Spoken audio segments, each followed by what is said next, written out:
Jemi duke jetuar në momente të vështira politike dhe duhet dhënë më tepër seriozitet edhe organizimeve politike dhe qasjes që duhet të kemi ndaj organizimeve politike. Kështu ka deklaruar kryetari I Lidhjes Shqiptare Zjadin Sela, mbrëm në emisionin Debat në Shenja. Sa I përket ligjit për përfaqësim të drejtë dhe adekuat, ai tha se nuk I frikësohet kompetencës profesionale, por paragjykimit. Ai thotë se ky ligj u fut në kushtetut për shkak se kishte diskriminim në bazë etnike. Ndaj dhe duhej ligj në mënyrë që të ndërpritet diskriminimi në bazë etnike.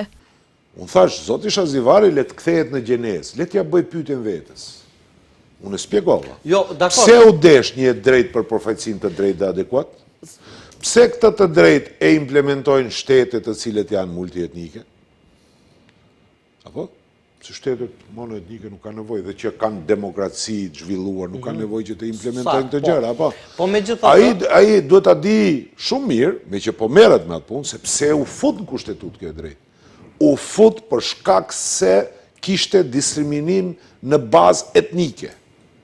Dhe duhet ligj në mënyrë që të ndërpritet diskriminimi në bazë etnike. Ndërkaq, sa I përket deklaratave të zëvendës kryeministrit Aleksandar Nikolovski, separimi I fituesit me fituesin nuk do të vlej as në zgjedhjet e ardhshme, Sela thotë se kjo është dëshirë e tij. Ndërsa sa I përket partisë në pushtet VMRO DPMNE-s, ai thotë se ata po sillen si në vitin 2008, kur BDI-s I vendosi kusht ligjin për përdorimin e gjuhëve që e flasin mbi 20% të popullatës dhe që është e ndryshme nga maqedonishtja, nëse dëshirojnë të hyjnë në qeveri. Shumë saktë ka thënë Arben Xhaferi.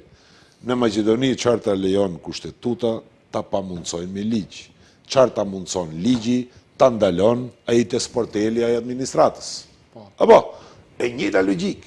Po ndodh edhe sa. Tani, VMRO-ja vetëm se e shtyn përfaqësimin e drejtë dhe adekuat që ta bëhet parealizueshëm. Zoti Kasami, nëse I pranon kushtet e mia, hajde le të vije bashkë me zotin Mexhitin, të ulemi dhe bashkarisht to kushtet ja vendojmë Mickovskit.